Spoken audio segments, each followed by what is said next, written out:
Quando pequena, rodeada de bonecas e com a barriga no fogão. Filha, irmã, esposa e mãe. Não havia outra opção. Você vai cuidar da casa, então para que educação? Lavando a louça, esfregando o chão. Mãe, cadê o meu irmão? Está lá fora, brincando de dirigir o seu caminhão.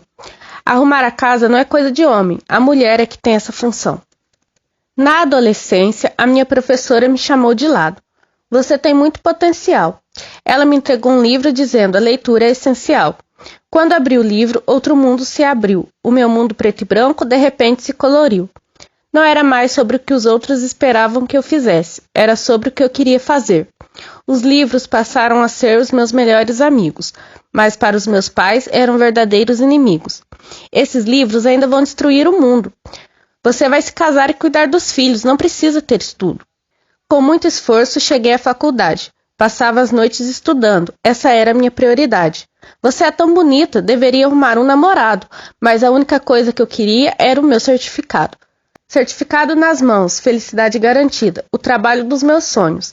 Pena que o salário desigual me deixava deprimida. Minha vida amorosa começou a florescer. No começo era só amor, eu nem imaginava o que iria acontecer. Essa roupa está muito curta, está querendo aparecer? Ele me amava tanto, só queria me proteger. Nada de maquiagem, nem de roupas curtas. Se eu não quisesse brigar, precisava obedecer. Eu não era mais a mesma, comecei a perceber. Coloquei um fim no relacionamento, eu sabia que era o que eu deveria fazer. O destino me surpreendeu. Eu estava grávida, meu coração de medo se encheu, mas depois do susto, a felicidade me preencheu. Uma mãe solteira não pode ser uma mulher de respeito, mas eu não me importava com preconceito.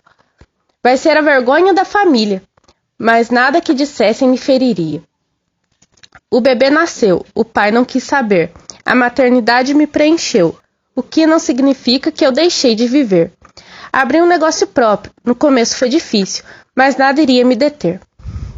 Conheci um outro homem, diziam que não daria certo. Você precisa se dedicar só ao seu filho, como se a minha vida fosse um livro aberto. Com o tempo veio o casamento, mas todos achavam que ele já tinha data de vencimento. Mas agora você não vai mais trabalhar, não é? Agora tem uma família para cuidar. Sempre tinha alguma coisa com que eu precisava me preocupar. O julgamento era recorrente, mas para mim parecia incoerente. Por que tantas amarras? Era como se ser mulher fosse uma grande falha. Me sentia amarrado. Estava perdido na multidão. Me diziam que eu estava errado, mas não era o que dizia o meu coração. Santo Pai, me sinto preso. Por favor, ouça essa oração. O meu segredo está me sufocando. Preciso do seu carinho e compreensão. Só quero ser eu mesmo. Por que tanta reprovação? Não sou o garoto que esperavam que eu fosse, mas eu sinto que tenho a sua aprovação. É ele que eu amo. Eu só queria caminhar pelas ruas segurando a sua mão. Talvez não me compreendam como você, mas preciso sair da escuridão. Mesmo que todos achem um grande erro, preciso seguir o meu coração. Quando estou com ele, me sinto livre para ser quem eu sou de verdade. Tudo em volta se silencia, não tenho mais medo da rejeição. Mas quando tento me abrir, todos insistem em dizer que não. Ele me diz que não preciso me esconder, pois você está conosco. Você pode me entender? Por favor, tire de mim esse sufoco. É ele que eu amo, já chega de me esconder. É ele que eu amo, quero que todos possam ver. Mesmo que tentem me impedir, esse é o meu amanhecer. Andaremos pela luz, chega de nas sombras nos esconder. Mesmo quando tentarem atar as minhas mãos e cercarem o meu caminho, vou recorrer a você, porque é ele que eu amo. E não há nada que se possa fazer. É ele que eu amo, não é tão difícil entender. Amor é amor, não importa quanto tentem distorcer. Quando dermos as nossas mãos, sei que do mal irá nos defender. E mesmo que tentem nos empurrar para as sombras, tua vara e teu cajado irão nos defender. Santo Pai, é ele que eu amo. Por favor, os faça entender. Não havia nada melhor que caminhar descalça pelo reino. Os pés no chão me davam a sensação de liberdade, e eu adorava isso. Na volta para casa, eu costumava comprar algumas frutas. A época de produção de mangas era a minha preferida, porque a manga era a minha fruta favorita. Os comerciantes sabiam disso e costumavam me oferecer a fruta assim que eu passava pelo seu comércio. Afinal, se fizessem a filha do rei feliz, fariam o próprio rei feliz. Lembro-me que eu e meus irmãos tínhamos aulas antes e depois do almoço. Meu pai contratava professores novos todos os anos, que nos ensinavam a história dos nossos ancestrais, nos ensinavam sobre política, nos ensinavam a fazer cálculos e nos ensinavam como nos portar perante a nossa religião. Sempre haviam festas e comemorações em nossa casa. Minhas irmãs mais velhas e nossa mãe nos enfeitavam com lindos acessórios feitos de ouro e nos vestiam com belos vestidos coloridos. Os meus acessórios preferidos eram os turbantes coloridos e estampados que minha mãe colocava sobre os meus cabelos. Ela sempre os trabalhava de formas diferentes. Às vezes, ela o deixava mais alto, parecia uma coroa. Às vezes, os deixava mais baixo e usava alguns acessórios feitos de ouro para realçá-los. Haviam dias que eu gostava de deixar os meus cabelos à mostra, e minha mãe sempre tinha um acessório novo para me emprestar, que os realçavam ainda mais. Ela me dizia que nossos cabelos eram nossas verdadeiras coroas, e que por isso já nascíamos com eles. Um dia acordei de manhã e meus pais me impediram de sair para caminhar pelo reino. Uma guerra. Sim, uma guerra havia estourado e homens brancos lutavam contra nosso exército. Durante alguns dias chegavam notícias de muitas mortes. Muitas pessoas que eu conhecia tinham sido mortas ou capturadas. Senti o mundo que eu conhecia desmoronar dia após dia, até o estopim. Em uma tarde cinzenta, ouvimos a porta da frente de casa ser derrubada, e tudo que veio depois se tornou um grande borrão na minha memória. Me lembro de barulhos altos, de gritos e de muito sangue. Meu pai estava estirado no chão em uma poça de sangue. Minhas vistas embaralharam, e eu senti a mão fina de minha mãe envolver o meu braço esquerdo e balbuciar no meu ouvido: "Não reaja." Alguns homens brancos amarraram as nossas mãos na frente de nossos corpos e nos conduziram em fila pelas ruas do reino arrasado. As minhas vistas se embaralhavam e o meu estômago se revirava. Na minha frente, a minha mãe caminhava com a cabeça baixa. Eu sabia que ela estava pensando em alguma coisa, alguma solução. Na frente da fila, o meu irmão mais velho se debatia, tentando se soltar. Mas o máximo que conseguia era algumas chicotadas nas costas, que de vez em quando fazia ele cair de joelhos, e a fila parava. Violentamente, 2 homens brancos o levantavam, e ele continuava a dolorosa e incerta caminhada cambaleante. Todas as vezes que o chicote alcançava as costas do meu irmão, eu sentia como se um chute tivesse sido desferido no meu estômago.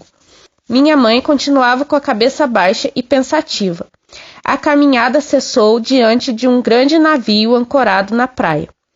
Fizeram um sinal para que entrássemos, e o meu irmão, que era o primeiro da fila, se negou. Se sucederam alguns empurrões e mais uma rodada de violência, mas agora o meu irmão não era o único a se negar a obedecer.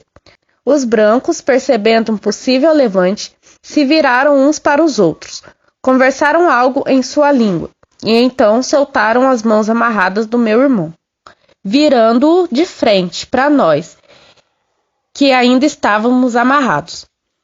Um dos homens retirou uma faca do seu cinto e o posicionou no pescoço do meu irmão, como se quisessem usá-lo como um exemplo do que aconteceria se desobedecêssemos. Meu coração parecia ter parado por um instante. Meus olhos, agora arregalados, viam a cena se desenvolver em câmera lenta. Em um piscar de olhos, senti os meus pés tropeçarem e cair no chão. Senti as pessoas atrás de mim também se desequilibrarem e encontrarem o chão, uma após a outra. Senti um líquido viscoso e quente alcançar a minha mão. Quando levantei o meu rosto do chão, vi a minha mãe caída diante de mim. O líquido que tinha alcançado a minha mão era o seu sangue. Meu irmão estava diante do corpo dela. Parecia ter acabado de cair ali, de joelhos. O seu rosto era inexpressivo e sua boca estava entreaberta. Não parecia que há alguns segundos atrás ele se mostrava indomável. Com um forte puxão, eles o levantaram e o empurraram para dentro. Fizeram o mesmo movimento comigo, cortando a corda que me unia à minha mãe e me guiando para um porão escuro e sujo.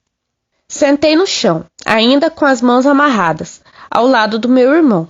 Seu olhar estava fixo no chão, como se a nossa mãe ainda estivesse ali. Meus outros irmãos e irmãs também se ajuntaram perto de nós, e a única coisa que havia entre nós era um silêncio absoluto. A comida era horrível. Nem os animais do meu pai comiam tão mal. Tínhamos muita sede e não víamos a luz do sol há dias. Meu irmão mais velho se recusava a comer. Estava paralisado desde a morte de nossa mãe. Ele tinha febre todos os dias. Quando raramente conseguia dormir, suava frio e sofria com pesadelos terríveis. Estávamos preocupados com ele. Ele mal conseguia pronunciar uma palavra e passava horas a fio sentado em uma mesma posição, com os olhos fixos na escuridão que nos envolvia. Tentamos avisar os brancos, mas eles não se importavam. Davam as costas e voltavam para a parte superior do navio. Ele morreu deitado no meu colo. Os olhos marejados e as suas mãos frias, de certa forma, nunca me deixaram completamente. 2 brancos o tiraram do meu colo e o levaram para a parte superior do navio. Provavelmente jogaram o corpo no mar. Não dormi por pelo menos 4 noites. Ficava me lembrando dele e orando para que os deuses o recebessem bem e cuidassem dele. O navio fez 3 paradas ao longo do caminho. Em cada parada, alguns brancos tiravam violentamente um número razoável de pessoas daquele compartimento, que a cada parada ficava um pouco menos apertado. Meus irmãos e irmãs foram sendo separados, de modo que no final da viagem só restávamos eu e uma irmã mais velha. Fomos desembarcadas em um cais, sob a luz vibrante do sol. Fazia tanto tempo que estávamos na escuridão daquele navio que não pude evitar de lançar um leve sorriso para minha irmã. Ainda estávamos amarradas e nos conduziram por uma rua onde passavam homens vestidos com calças e paletós de tons escuros e mulheres com longos e pesados vestidos, algumas com sombrinhas para se proteger do sol. Nenhuma daquelas pessoas nos olharam.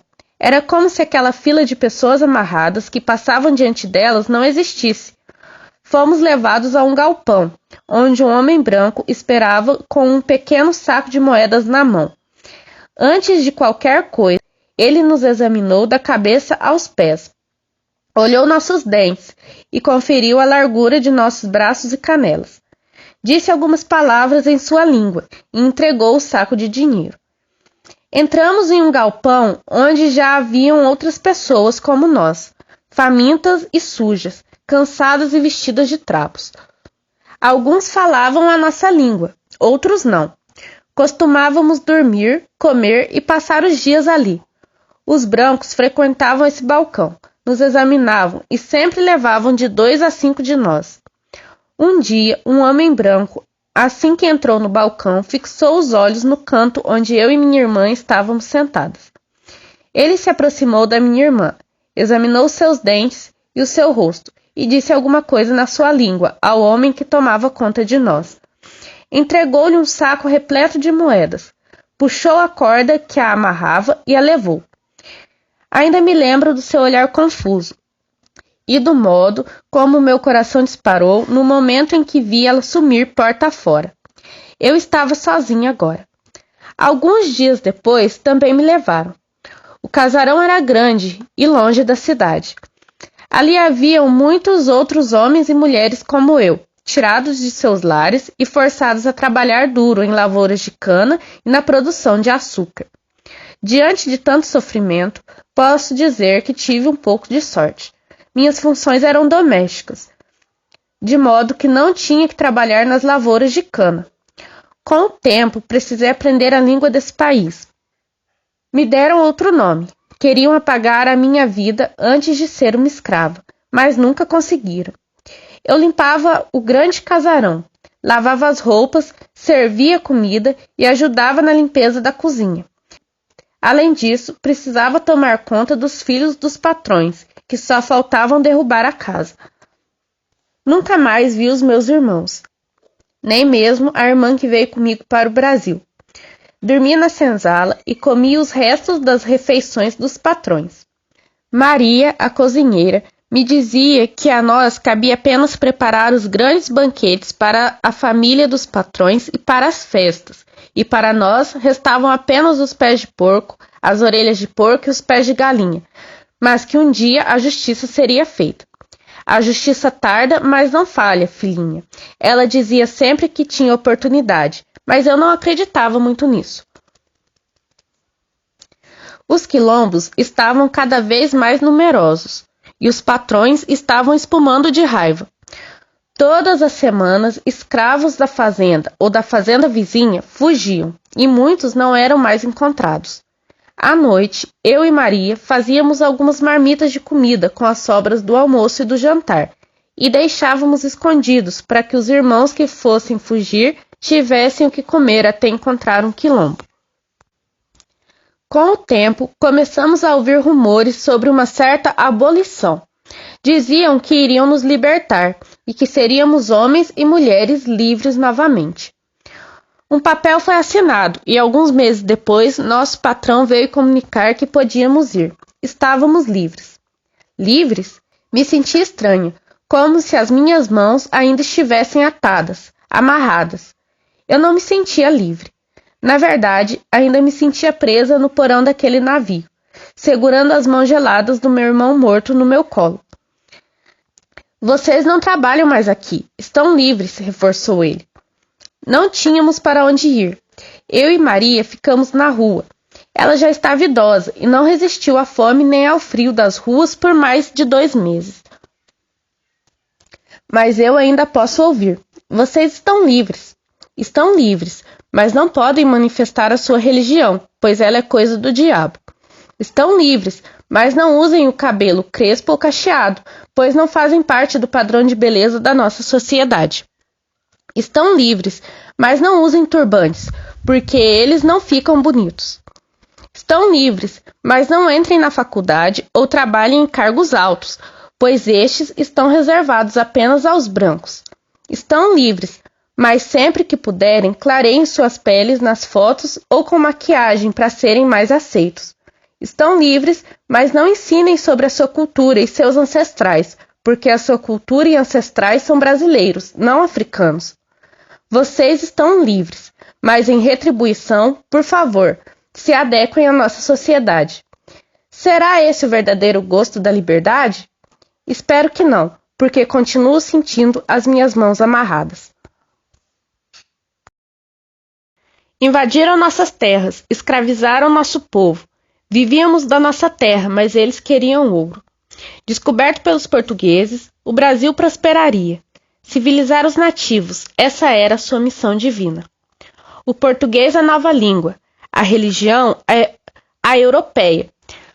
Nossa cultura era profana, não merecíamos essa terra. Cada povo uma cultura, cada aldeia uma organização. Nossas línguas são muito ricas. Brasil, ajudamos na sua construção. Nosso lugar na sociedade não era para ser preciso conquistar. Somos parte da comunidade. Não podem nossos direitos tirar. Nas escolas somos estereotipados. Na sociedade, a nossa cultura é desrespeitada. Na política, continuam a tirar nossas terras. Para eles não somos nada. Na faculdade, temos pouco espaço. Tentam silenciar a nossa voz. Mas a conquista de um indígena representa a conquista de cada um de nós. O sinal do recreio acabou de tocar. Deixei a sala de aula sozinha e apressada. Afinal, o tempo de recreio não era longo. Eu não costumava comer na escola, preferia usar o tempo na biblioteca, ou para ler na própria sala de aula. Entrei na biblioteca e me deparei com algumas estantes recheadas de livros. Meus pais não tinham condições financeiras suficientes para investir em livros, mas aquele mundo da biblioteca era o suficiente para mim. Devolvi o livro anterior que eu tinha emprestado e explorei os livros da estante. Desde a infância, os livros eram a minha rota de fuga. Escolhi qual seria a próxima leitura e saí da biblioteca com o livro contra o peito. Atravessei o pátio da escola e voltei para a sala de aula. Ela estava vazia, quase sempre estava. Folheei novamente as páginas do livro e li algumas linhas, até o sinal tocar novamente. Alguns colegas começaram a chegar. Eles sempre chegavam em grupinhos de 2 a 4 pessoas. Aos poucos, o silêncio da sala foi preenchido por conversas e risadas animadas. Não demorou muito para que o professor também entrasse na sala. Guardei o livro na mochila e tirei os materiais para a aula. A minha atenção se voltou completamente para o professor e eu bloqueei todas ou a maior parte das distrações. Ainda me lembro dos primeiros anos de escola, mas queria esquecer. Digamos que eles não foram os melhores da minha vida. Eu era alvo de brincadeiras constantes, às vezes por causa do meu cabelo, às vezes porque era bastante magra e outras porque era considerada nerd da sala. Talvez por causa disso eu sempre tenha me considerado estranha ao me comparar aos outros, e por isso eu preferia me isolar. A companhia dos livros sempre foi a melhor para mim. Não costumo confiar muito nas pessoas e por isso as minhas amizades sempre foram muito poucas. Socializar também nunca foi fácil. Sempre achei que sabia me expressar melhor pela escrita e busquei refúgio em outros lugares que não fossem a escola, que para mim era basicamente um lugar de estudar. Além dos universos dos livros, a minha casa sempre foi o melhor lugar do mundo. Lá eu poderia ser estranha sem que ninguém me incomodasse.